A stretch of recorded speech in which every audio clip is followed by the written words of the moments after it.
Hello students, आज की इस वीडियो में हम पढ़ेंगे मेंडल के नियम, जो कि बोर्ड एग्जाम के लिए बहुत ही इंपॉर्टेंट है। मेंडल के मुख्यतः दो नियम है, यहां पर देख सकते हैं। मेंडल के प्रभावीता का नियम, दूसरा नियम पृथक्करण का नियम। ठीक है, तो डियर स्टूडेंट, बोर्ड एग्जाम में ये बहुत बार क्वेश्चन पूछा जाता है। तो डियर स्टूडेंट, इस वीडियो को बिना स्किप किए एकदम अंत तक देखते रहना। तो देखिए, मेंडल साइंटिस्ट ने मटर के पौधे पर कुछ एक्सपेरिमेंट किए। हम इसको डायग्राम की मदद से देखते हैं। तो यहाँ पर आप देख सकते हैं हमारे पास एक शुद्ध लंबा पौधा है और दूसरा एक शुद्ध बौना पौधा है। ठीक है, यदि हम इन दोनों पौधों का संकरण करा देते हैं, यानी कि एक शुद्ध लंबा पौधे का और एक शुद्ध बौने पौधे का संकरण करा देते हैं, यानी कि आपस में क्रॉस करा देते हैं, तो F1 पीढ़ी जो होगी उसमें सभी लंबे पौधे प्राप्त होंगे। ठीक है, तो देखिए इनको क्रॉस किस प्रकार से किया जाता है। हमारे पास है एक शुद्ध लंबा पौधा कैपिटल TT और दूसरा पौधा है शुद्ध बौना पौधा स्मॉल TT। ठीक है, तो देखिए यहां पर आप देख सकते हैं जो शुद्ध लंबा पौधा है उसके हम पहले कैपिटल T का बौने पौधे के स्मॉल t से इस प्रकार से क्रॉस करा देंगे, तो हमारे पास प्राप्त होगा कैपिटल T स्मॉल t। ठीक है, उसके बाद देखिए जो दूसरा कैपिटल T है उससे भी इस प्रकार से क्रॉस करा देंगे पहले T का, तो इस प्रकार से प्राप्त होगा कैपिटल T स्मॉल t। ठीक है, उसके बाद देखिए जो हमारा स्मॉल t बचा, इस स्मॉल t का इस प्रकार से फिर से इसमें क्रॉस करा देंगे पहले पौधे के। ठीक है, तो इस प्रकार से प्राप्त होगा कैपिटल T स्मॉल t। ठीक है, तो देखिए क्रॉस कराने का यही तरीका है। तो देखिए इसमें आप देख रहे होंगे यदि लंबे पौधे का यदि एक भी कैपिटल T आ रहा है तो हमें पौधा लंबा प्राप्त होता है। ठीक है, तो देखिए मेंडल के प्रभाविता के नियम में इस प्रकार से लिखेंगे। मेंडल के प्रभाविता का नियम मेंडल द्वारा प्रतिपादित एक संकर संकरण पर आधारित है, यानी कि जो मेंडल का नियम है वो एक संकरण पर आधारित है।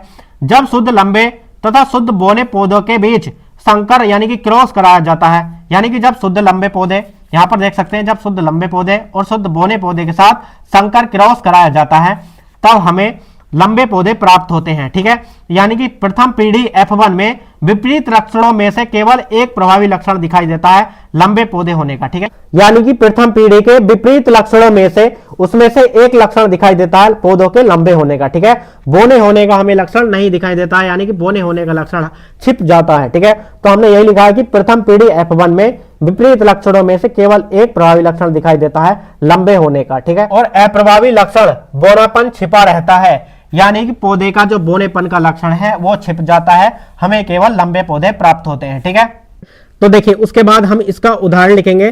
तो देखिए इसका डायग्राम देखिए। पहले हमारे पास शुद्ध लंबे पौधे के कैपिटल T है, ये शुद्ध बौने पौधे के इस प्रकार से स्मॉल t है। ठीक है, तो देखिए जब हम कैपिटल T को स्मॉल t के साथ क्रॉस कराएंगे तो इस प्रकार से हमें प्राप्त होगा। तो देखिए इसके पहले कैपिटल T का इसके पहले स्मॉल t के साथ इस प्रकार से क्रॉस कराएंगे तो हमें प्राप्त होगा कैपिटल T स्मॉल t।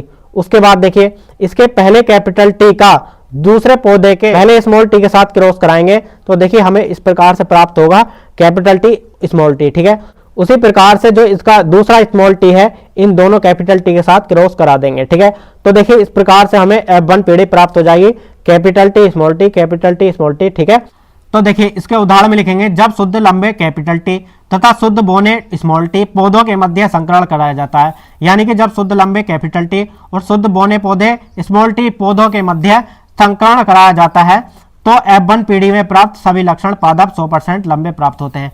तो F1 पीढ़ी में जो प्राप्त सभी पौधे हैं वो लंबे प्राप्त होते हैं क्योंकि लंबेपन का लक्षण प्रभावी है। ठीक है, उसके बाद देखिए जो मेंडेल का दूसरा नियम है वो है पृथक्करण का नियम। ठीक है, तो देखिए हम इसको एक डायग्राम की मदद से समझते हैं।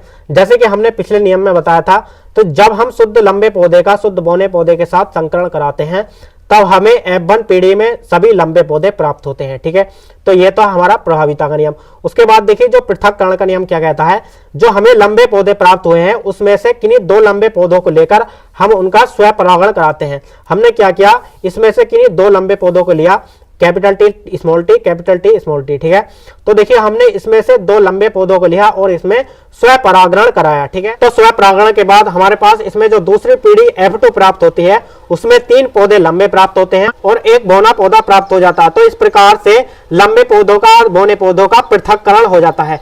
तो देखिए इसके पृथक्करण के नियम में लिखेंगे। जब प्रथम पीढ़ी के F1 पौधों में स्वपरागण कराया जाता है तब पीढ़ी F2 के सदस्यों में परस्पर विपरीत लक्षणों का एक निश्चित अनुपात में पृथक्करण हो जाता है। ठीक है, तो देखिए इसके पृथक्करण के नियम में कुछ इस प्रकार से ही लिखा है कि जब प्रथम सनातनी पीढ़ी F1 के विषम युग्मनजी पौधों में स्वपरागण कराते हैं तो द्वितीय सनातनी पीढ़ी F2 के सदस्यों में परस्पर विपरीत लक्षणों का एक निश्चित अनुपात में पृथक्करण हो जाता है। ठीक है, यानी कि 3:1 के अनुपात में उनका पृथक्करण हो जाता है। ठीक है, अतः इन लक्षणों से पृथक्करण का नियम कहलाता है।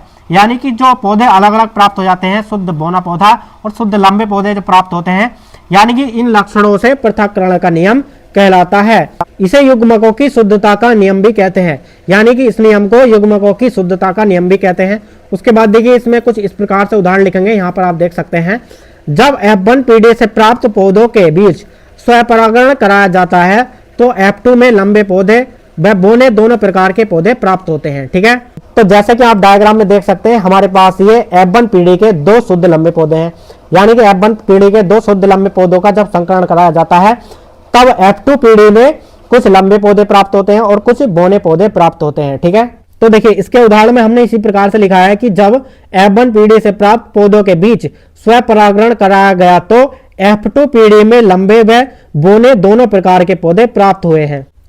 तो डियर स्टूडेंट, यदि आपने अभी तक वीडियो को लाइक नहीं किया तो लाइक जरूर कर देना और कमेंट करके बताना वीडियो कैसी लगी।